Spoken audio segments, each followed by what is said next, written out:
दोस्तों, जम्मू कश्मीर में elections announce हो चुके हैं। ये इलेक्शंस जो हैं 3 फेजेस में होंगे और 3 अक्टूबर को रिजल्ट आएगा। हरियाणा असेंबली का भी और जे.एंड.के असेंबली का भी, कि किस पार्टी की सरकारें दोनों राज्यों में आती हैं। तो दोस्तों, मेरा नाम है अमित महाजन और मैं आपका अपने channel lemon history and geopolitics में स्वागत करता हूँ। दोस्तों, आज मैं जिस टॉपिक पे बात करूंगा वो बात करूंगा मैं जे.एंड.के इलेक्शंस पे। जैसा कि हम सब जानते हैं, 5 अगस्त 2019 को सेंट्रल गवर्नमेंट ने जे.एंड.के में धारा 370 को और आर्टिकल 35A को निरस्त कर दिया था। उसी के साथ जम्मू कश्मीर जो था, वो देश की मुख्य धारा के साथ जुड़ गया।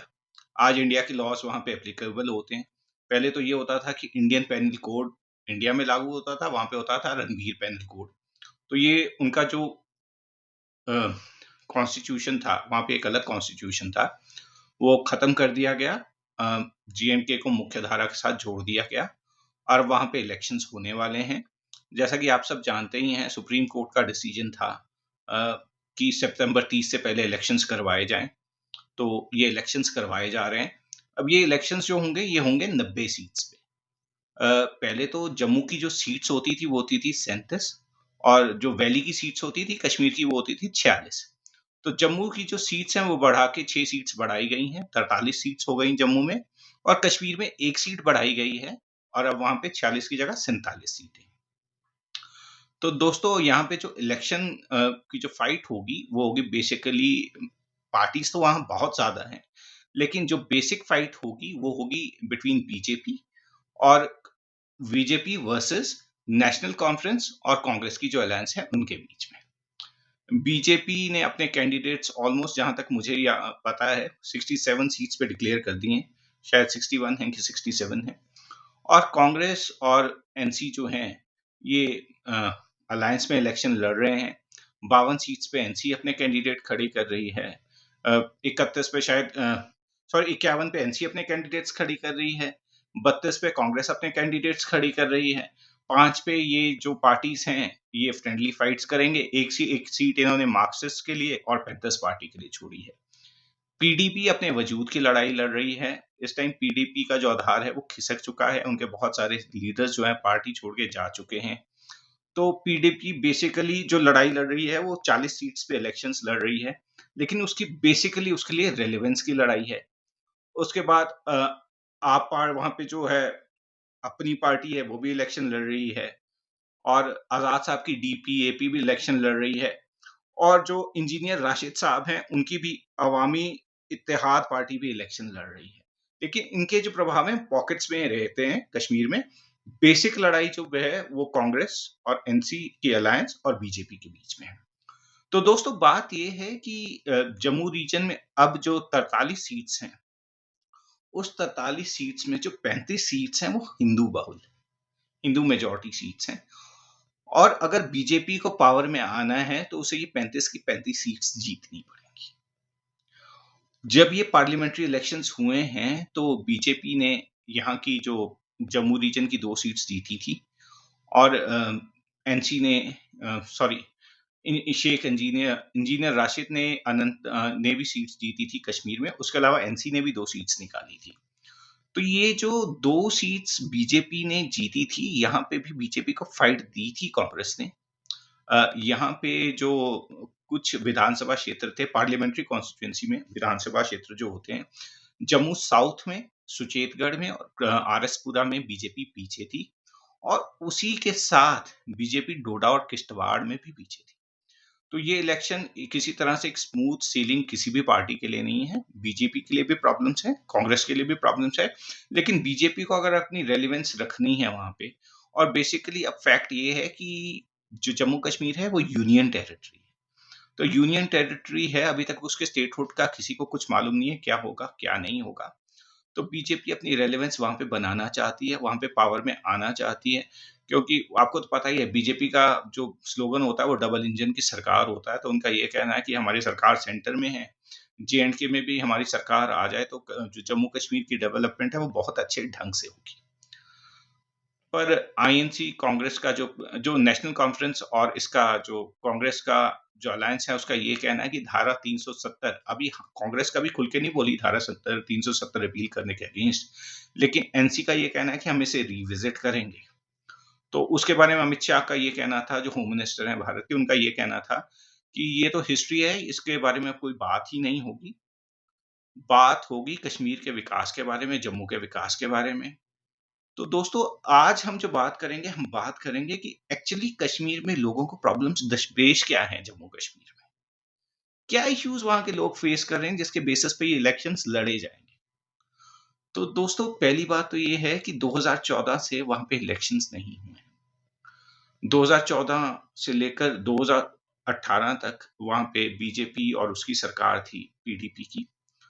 तो उसके बाद जब ये सरकार टूटी है और उसके बाद धारा 370 हटाई गई है 2019 में, आज 2024 चल रहा है, तो 10 सालों से वहां पे कोई इलेक्शन नहीं हुआ है। इलेक्शन नहीं हुआ है तो वहां पे लोकल रिप्रेजेंटेटिव्स नहीं है जिससे जाके लोग अपनी बात कर सकें।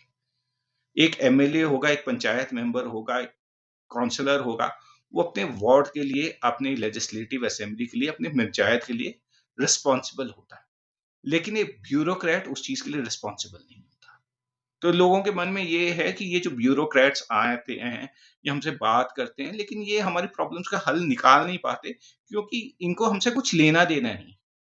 इनको तो सिर्फ अपने जो सरकारी काम है, सरकारी आदेश हैं, उनको लागू करना होता है। उसके अलावा इनका हमसे कोई लेना देना होता नहीं और ये हमें रिस्पॉन्सिबल नहीं है, आंसरेबल नहीं। दूसरी बात ये है कि क्लैरिटी नहीं है कश्मीर में।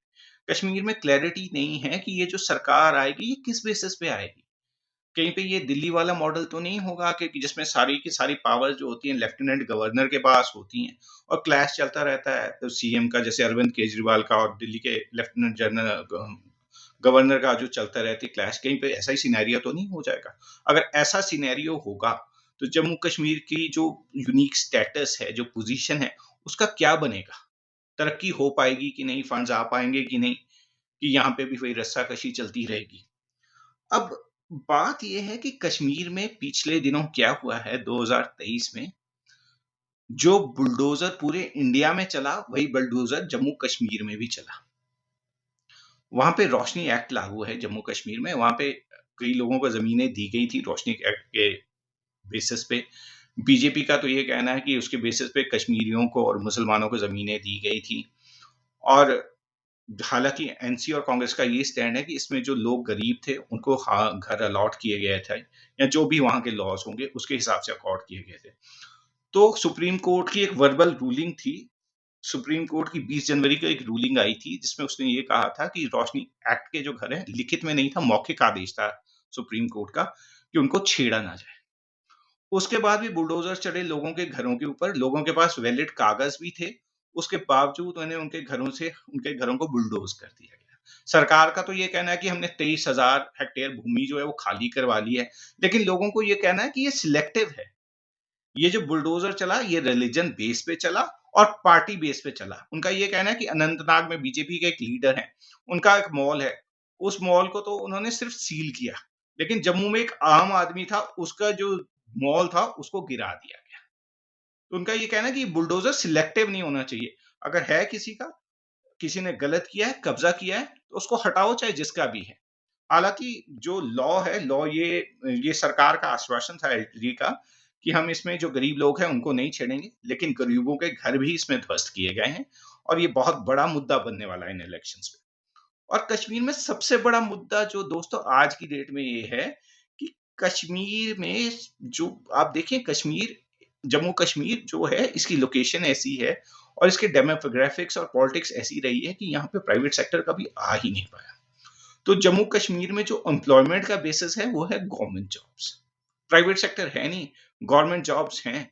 जो गवर्नमेंट जॉब्स हैं वो भी आपको पता ही आजकल कितनी भर्तियां होती हैं, कितनी नहीं होती। और जब इनके टेस्ट खुलते हैं, टेस्ट कई बार होते हैं, कई बार कैंसिल हो जाते हैं, कई बार पेपर लीक हो जाते हैं, जो कि पूरे इंडिया का पैटर्न है। तो जम्मू कश्मीर का जो सबसे बड़ा मुद्दा है वो अनएम्प्लॉयमेंट का है। वहां पे करीबन 18.5% जो लोग हैं वो अनएम्प्लॉयड हैं। And unemployment rate Jammu Kashmir का 18.5% है। तो जो कश्मीरी यूथ है, जम्मू का जो यूथ है, उसे नौकरी नहीं मिल पा रही। और ये रिजेंटमेंट है बोथ जम्मू रीजन में भी और कश्मीर रीजन में भी कि हम पढ़ लिखने के बावजूद भी हमें नौकरियां नहीं मिल पाती। बिजली का भी एक बहुत बड़ा मुद्दा है जम्मू कश्मीर में। बिजली हालाँकि जम्मू कश्मीर के पास इतने रिसोर्सेज़ हैं हाइड्रो पावर के, लेकिन वो जो इंडिया-पाकिस्तान का मुआहदा हुआ है इंडस वाटर ट्रीटी, उसके हिसाब से झेलम और चिनाब के पानी पे इंडिया का जो राइट्स नहीं है, वो जाता है पाकिस्तान को, पाकिस्तानी उसे यूज़ करता है। तो वहाँ पे बिजली के भी बड़े ज़्यादा इश्यूज़ हैं, उसको लेके भी लोग सजग हैं और उसके बेसिस पे भी वोट्स दिए जाएँगे। इंफ्रास्ट्रक्चर भी इतना स्ट्रॉन्ग नहीं है अभी तक जम्मू कश्मीर में। रोड्स बने हैं बट उस लेवल पे रोड नेटवर्क नहीं है, कम्युनिकेशन लाइन्स नहीं हैं, ये भी एक बड़ा मुद्दा होने वाला है। और लोकलों को जो चीज़ सबसे ज़्यादा खा रही है, उनको ये खा रही है कि हमारे जो रॉ मटेरियल्स हैं और हमारे जो कॉन्ट्रैक्ट्स हैं, कश्मीर के जितने भी कॉन्ट्रैक्ट्स आज की डेट में हैं, लोकल आदमी को नहीं मिलते जम्मू कश्मीर के आदमी को। वो बाहर वाले आके वो कॉन्ट्रैक्ट्स ले रहे हैं। रॉ मटेरियल्स भी ऑक्शन बाहर वालों को किए जा रहे हैं। हमारे कॉन्ट्रैक्टर्स को रॉ मटेरियल तक नहीं मिल रहा है। जो जम्मू कश्मीर की जो रिसोर्सेज़ हैं, वो बाहर वाले आके खरीद रहे हैं। वो इवन यहाँ के लोगों को एम्प्लॉयमेंट तक नहीं दे रहे। ये जो लेबर भी इनकी आती है, ये बाहर से आती है। हमारे लोगों को यहाँ पे नौकरी तक नहीं मिलती लेबर। तो ये जो तरक्की आ रही है, ये जितने फ्लाईओवर्स बन रहे हैं, इसको तो बाहर वाले लोग आके बना रहे हैं, हमारी तो लेबर तक नहीं लगती। रॉ मटेरियल भी बाहर वाले लेके जा रहे हैं, ऑक्शन में ले लेते हैं। तो हमारे जो कश्मीर के लोग हैं, जम्मू के जो लोग हैं, इनको तो कुछ नहीं मिल पा रहा। तो बीजेपी के लिए बहुत बड़ा क्वेश्चन होने वाला है इलेक्शंस में। अच्छा, इसके बाद कश्मीर में क्या इश्यू होने वाला है कि कश्मीर एक कंजर्वेटिव सोसाइटी है। वहाँ पे लिकर वेन्स, लिकर शॉप्स खुलनी शुरू हो गई हैं। पहले भी हुआ करती थी, लेकिन टूरिस्ट एरियाज़ में हुआ करती थी। अब क्या हुआ है, जम्मू कश्मीर में सरकार ने 2200 करोड़ रुपया कमाया है और 183 लोकेशंस पे लिकर शॉप्स खोल दी। इसमें से 66 लोकेशंस कश्मीर में है और 116 लोकेशंस जम्मू रीजन में। तो एक कंजर्वेटिव सोसाइटी जो रिलीजन पे बेस्ड हो, वहाँ पे अगर आप ऐसी चीज़ जहाँ पे शराब हराम है जिस रिलीजन में, आप वहाँ पे ऐसे लाइसेंसेस देंगे और नेचुरल सी बात है, उससे लोगों का मन भ्रमित होता ही है इन चीज़ों से, सोसाइटी भी खराब होती है, तो ये एक अच्छी मैसेजिंग नहीं देती है। और अंतिम फैक्टर जिसकी मैं बात करना चाहूँगा, वो बात करना चाहूँगा पोलराइज़ेशन की। जो इंडिया में पूरे इंडिया में रिलीजियस बेसिस पे पोलराइज़ेशन हुई है और जम्मू कश्मीर क्योंकि एक मुस्लिम बहुल स्टेट है, यहाँ पे मुस्लिम्स मेजॉरिटी है, तो इसका कोई बहुत अच्छा इम्पैक्ट नहीं पड़ने वाला है, जो हमारे नेशनल लेवल के लीडर स्टेट्स में जाके बयान देते हैं मुसलमानों के खिलाफ या किसी भी कम्युनिटी के खिलाफ, उसका यहाँ पे अच्छा इम्पैक्ट नहीं पड़ने वाला है। और कास्ट बेसिस पे भी यहाँ पे एसटीज को भी यहाँ पे रिजर्वेशन दी गई है 9 सीट्स पे जम्मू असेंबली में। 90 मेंबर्स की असेंबली है। इसमें जो 7 मेंबर्स एसटी के होंगे, एसटी रिजर्व सीट्स हैं, 9 सीट्स एसटी रिजर्व सीट्स हैं और 90 के बाद 5 मेंबर्स जो होंगे वो अपॉइंटेड होंगे। तो ये जो एसटी पॉलिटिक्स है, ये इस बार यहाँ पे प्ले में आएगी। पहले यहाँ पे रिजर्वेशन होती थी गुज्जर्स को। अब पहाड़ी कम्युनिटी जो हिंदूज भी होते हैं और मुस्लिम्स भी होते हैं और पहाड़ी लैंग्वेज बोलते हैं, उन्हें भी रिजर्वेशन दी गई है। तो इसको लेके जो गुज्जर्स हैं वो खुश नहीं है क्योंकि उनके कोटे में सेंध लगी। तो ये भी एक बड़ा फैक्टर होने वाला है जम्मू रीजन में, पुंछ में, जम्मू रीजन के जो एरियाज हैं पुंछ, राजौरी, इस साइड पे ये भी एक बड़ा पार्ट प्ले करेगा। तो दोस्तों बात ये है कि ये इलेक्शन लड़े जा रहे हैं देश की मुख्य धारा में, कश्मीर जैसे बहुत अहम हिस्से को, देश को मुख्य धारा में लाने के लिए लड़े जा रहे हैं। तो जो भी हो वो देश के हित में होना चाहिए। कोई भी पॉलिटिकल पार्टी है, इलेक्शन लड़े, अपने मुद्दों पे लड़े और लोगों की प्रॉब्लम्स को सॉल्व करने के लिए लड़े, लेकिन लोगों के बीच में फ़िरका परस्ती ना फैलाए। चाहे वो इंडिया गठबंधन की पार्टियाँ हों, चाहे बीजेपी हो, चाहे वहाँ कश्मीर की डिफरेंट पॉलिटिकल पार्टीज़ हों। इसी के साथ दोस्तों अपनी आज की प्रेज़ेंटेशन एंड करना चाहूँगा। मेरा नाम अमित महाजन है। मेरे channel layman history and geopolitics को काइंडली लाइक, सब्सक्राइब और शेयर ज़रूर कीजिएगा। धन्यवाद।